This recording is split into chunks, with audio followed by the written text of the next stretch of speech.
You are listening to an American Free Press podcast. Joining me on the line is Michael Lesher, a writer, journalist, attorney, a true gentleman and a scholar, and one of the nicest people I've ever met in my life. Michael, thanks for joining us today.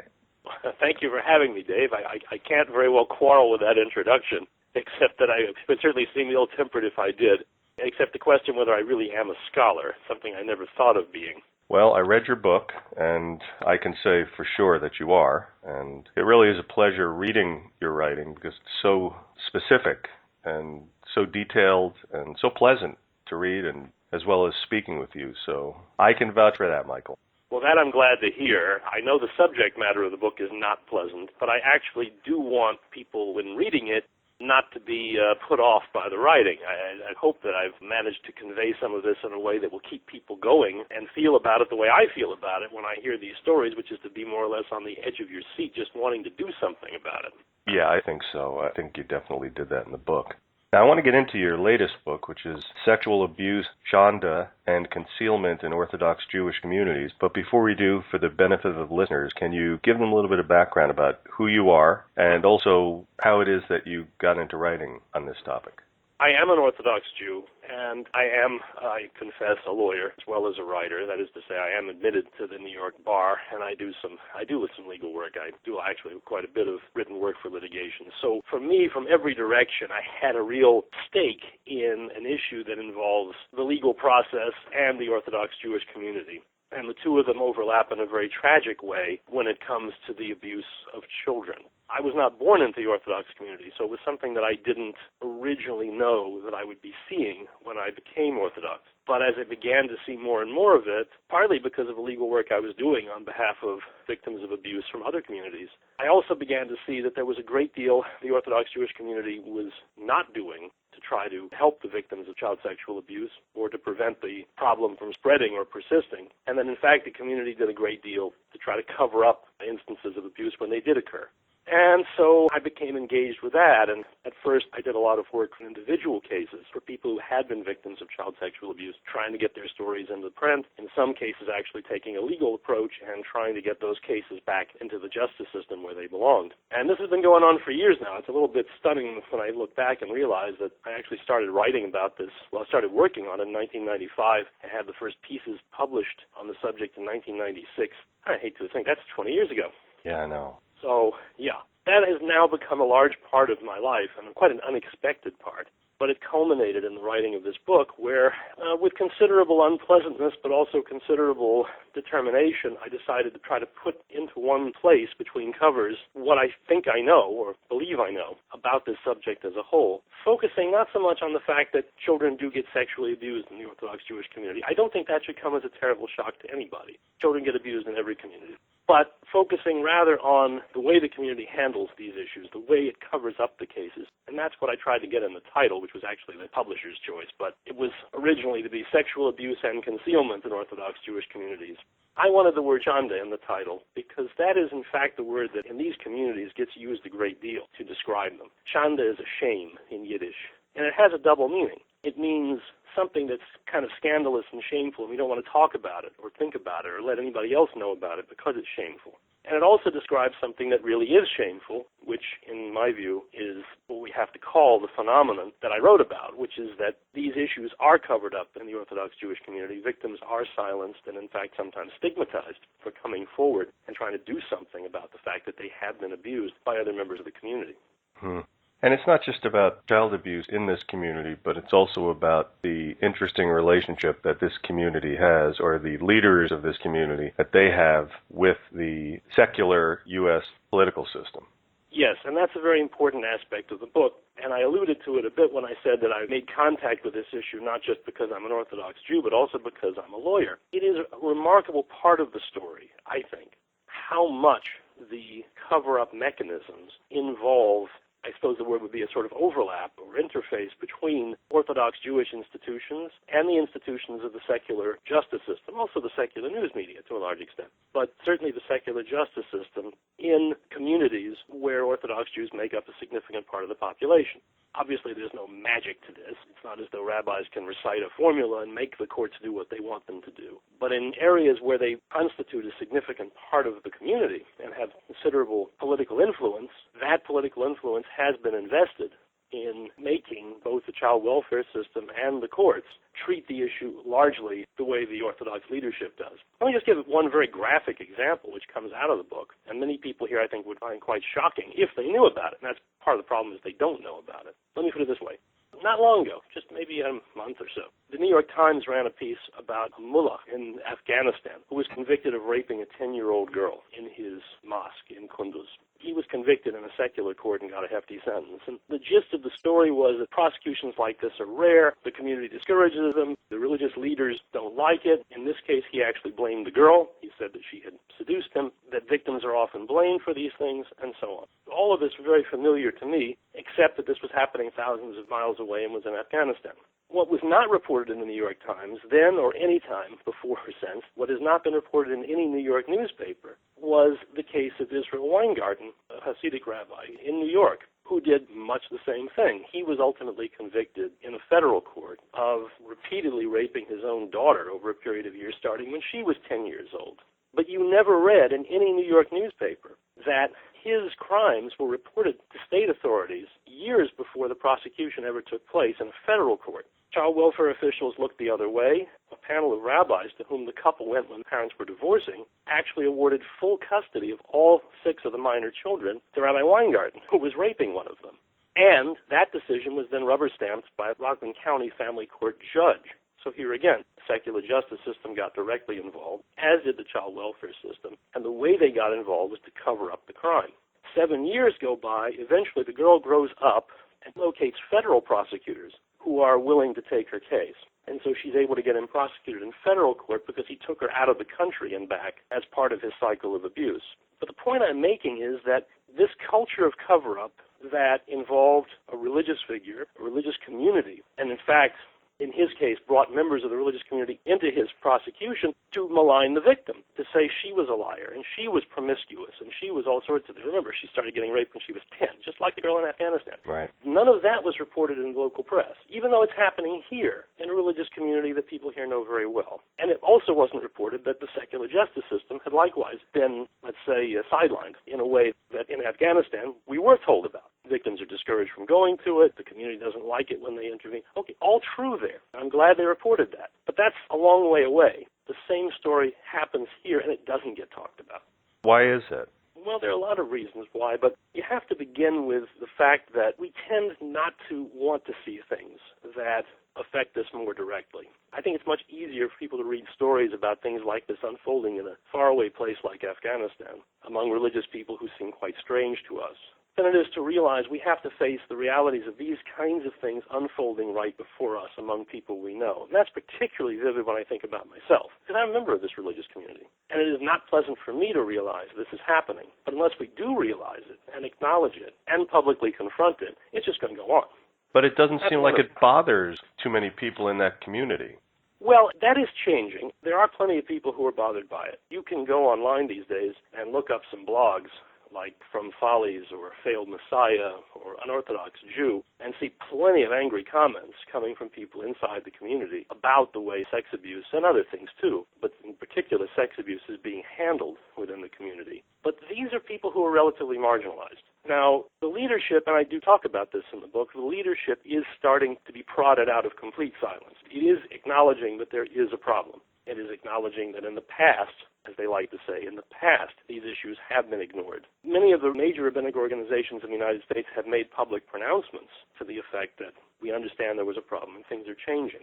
But I also argue in the book that if you look closely at what they're really doing and match their actions against their words, it's really less true to say that they've recognized the error of their ways than to say they've found new forms of denial. Mm-hmm. And I'm afraid that's generally the case throughout the Orthodox community. I don't know if you saw this, but recently there were quite a few remarkable stories coming out of Australia. Yes. A community I don't know as well. In Australia, there was actually a government commission that investigated allegations of sex abuse cover-ups at a prominent Orthodox institution in Australia. And we saw the same thing. And the worst of it was that some of the rabbis who testified actually made comments essentially either defending the fact that they had covered it up or minimizing the offense. One said, well, I didn't know you weren't supposed to do this. The picture is quite remarkable because even though these organizations have said publicly, we recognize child sex abuse as a serious crime and we don't want to let it go. What really happens when the charge is pitted against a prominent institution is that all sorts of dynamics of denial come into play that make it very difficult for the victims to fight against it. So that even though the leaders may not be saying, we're silencing you because we don't believe in justice for sex abuse victims, that's in the end what it comes down to.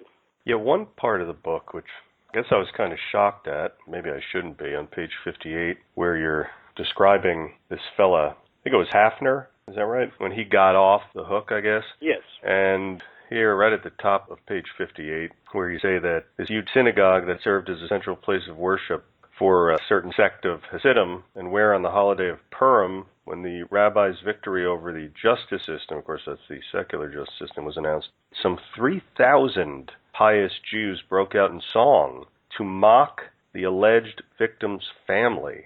That's right. I'll tell you one remarkable background thing about that story is that we didn't hear that from the angry victim's family. We heard that from one of the rabbis on the rabbinic court that cleared Hafner. He was telling us this to show how the whole community really got together to support this unfairly accused man. He was quite happy that that happened.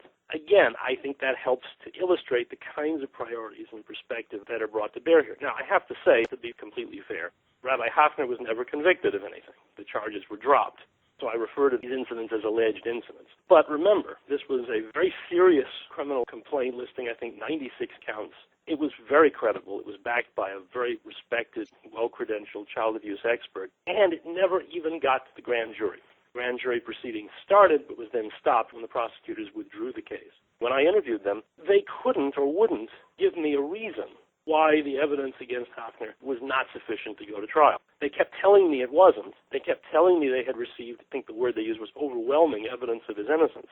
I don't think I'm an idiot, and I tried every avenue I could. I talked to the police detective that pursued the case. I talked to the child abuse expert. I spoke to the victim's family. I asked the prosecutors to share with me anything that they could to show me why the case wasn't viable. As you see in the book, I couldn't find anything. My co-writer and I found nothing other than the fact that the rabbis didn't want the case pursued.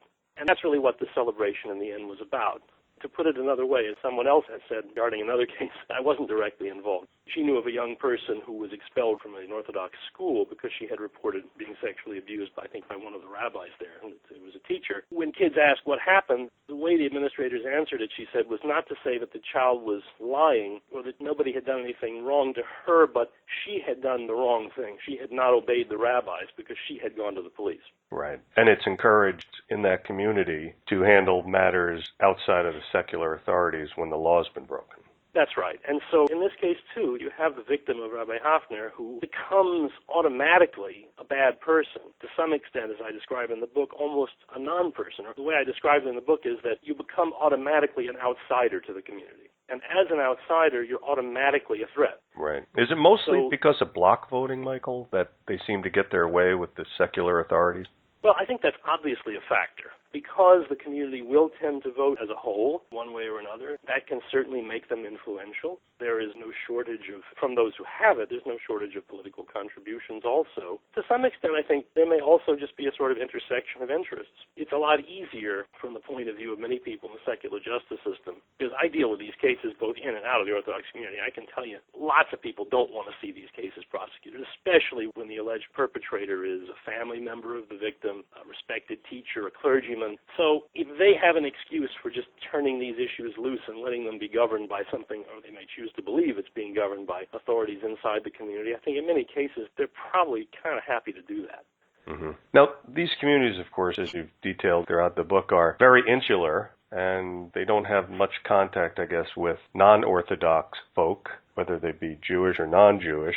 Why is it, Michael, that you decided to, I guess you were what were you before you became an Orthodox Jew? Did you have a title? Were you like a conservative Jew or liberal? No, I didn't have a title. I really wasn't a believer at all. So I didn't consider myself any sort of Jew. I wasn't involved with the Jewish community in any way.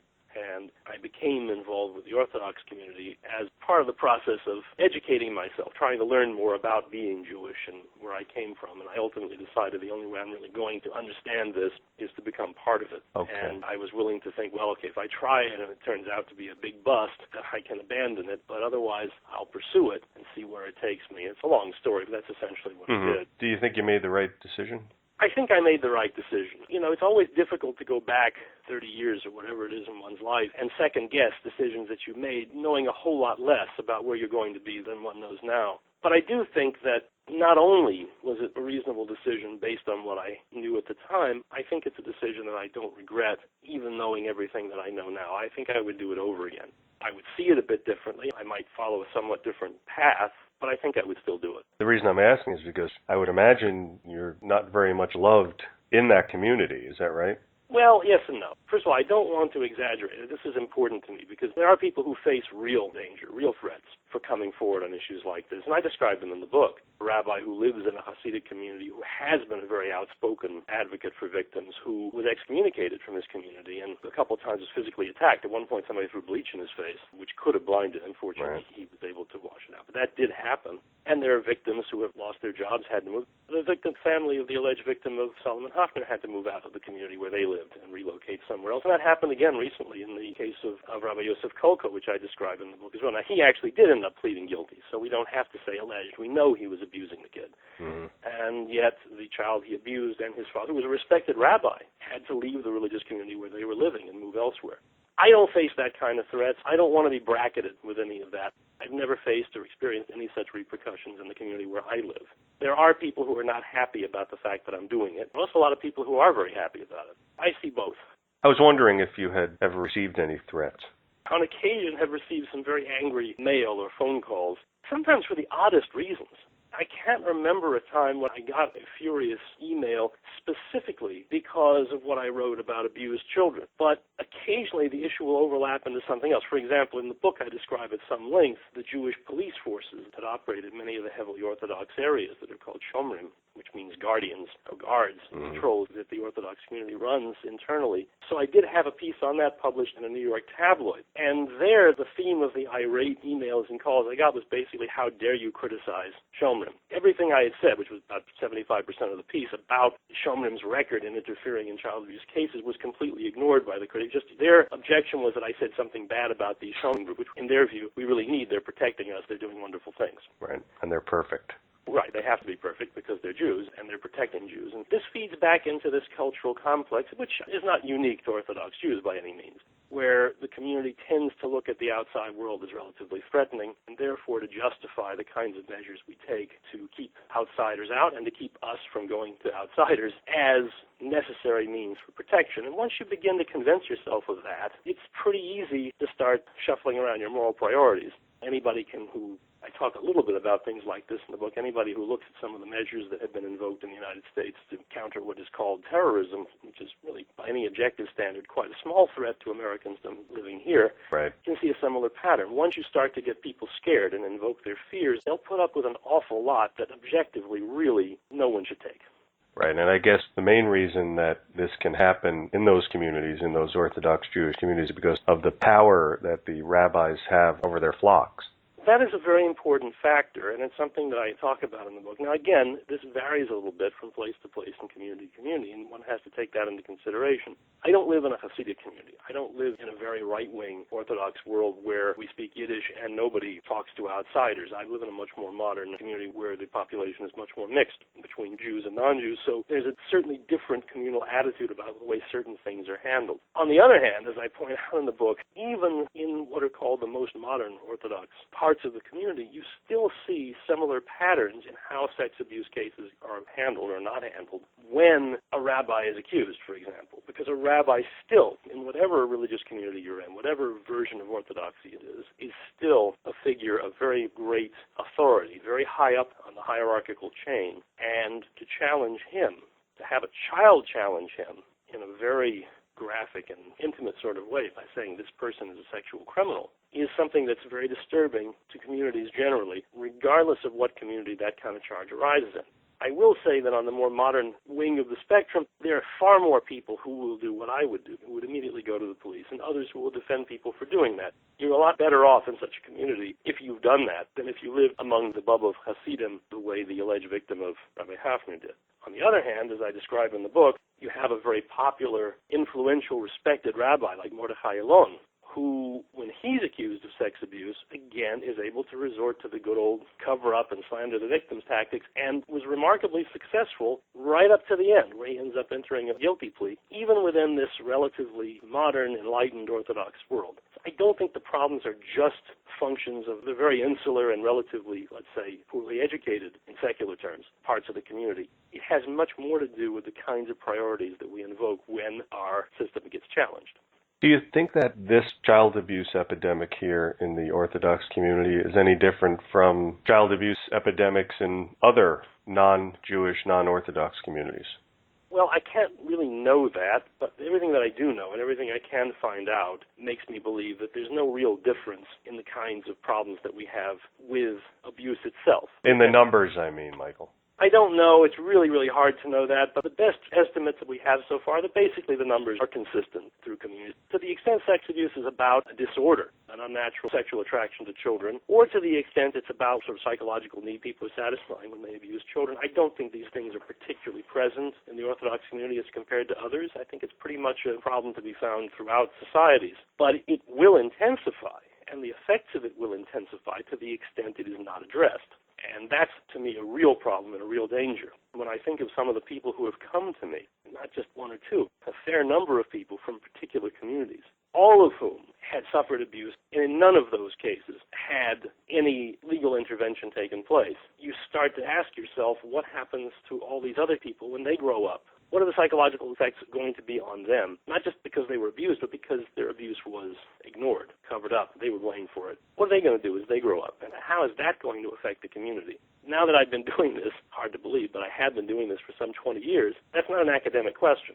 I'm talking to people now who were in their 30s and 40s who were victims when they were children. Wow, I can't imagine, especially the way that they're ostracized for reporting something that happened to them by someone who's supposed to be almost like a godlike figure in their communities.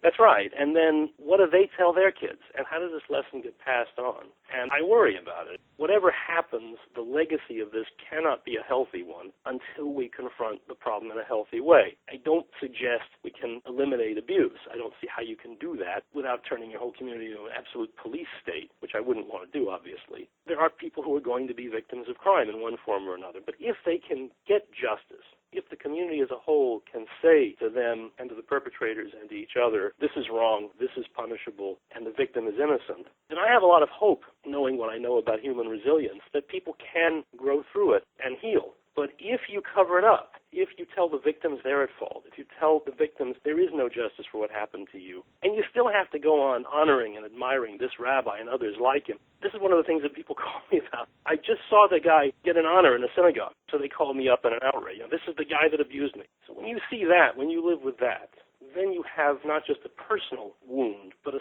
social wound that is not going to heal. Mm-hmm. How is the book doing, Michael? I can't imagine such an important book is being sought after by the mainstream media for book reviews.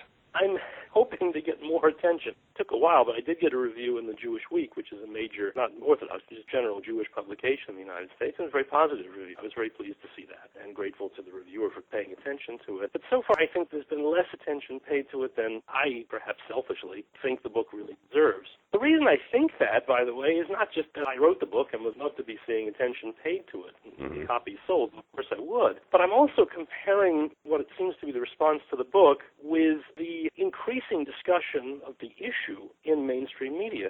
There was, for example, a front-page story in the New York Times not too long ago. I was interviewed for it, though I wasn't quoted in it, about how child sex abuse is starting to be recognized as a problem within the Orthodox Jewish communities. And I was interviewed and quoted in another story about one of the cases I describe in the book, the case of Avraham Mondrowitz, a particularly outrageous case I've been very much involved in for a long time. Right. And this is not just one paper. Lots of newspapers showed an interest in this. Lots of papers have been writing about how this is a growing issue and the community is starting to deal with it and so on. So it would seem to me that the first book that analyzes it and that looks at how these cases have been handled and why they have been mishandled might be a topic of broader interest. I acknowledge that the average reader, what is happening to the children in Orthodox Jewish communities may seem a relatively marginal question. Sometimes I think that way too. I look at it in context of the world at large, and I ask myself, at a time when we might be literally looking at the extinction of human civilization, either from ecological disaster or from nuclear war, both of which we seem to be rushing toward as fast as we can, how big an issue is it that the institutions connected with one small religious community are covering up cases of child sex abuse? But then I say to myself, if we're going to have any hope of doing a better job in the next generation, and I'm getting old enough to think about this now, I'm 57, Right. and have any more success than our generation had in averting these calamities, it's going to depend on our children. Our children are going to have to do a better job than we are, and to do that, they're going to have to grow up healthy. If they grow up in fear, if they grow up under a regime of violence, if they grow up knowing from their own personal experience that justice doesn't happen and that evil is not repaid with punishment but with more evil, are they going to be healthy enough and strong enough to have the humanity and the capacity to love in them to change the course that humanity is going in? I don't think so. Maybe this is an overblown way of looking at it, but it seems to me that whatever we can do to protect the children around us from some of the things that are ravaging them right now, that is our best hope for the future.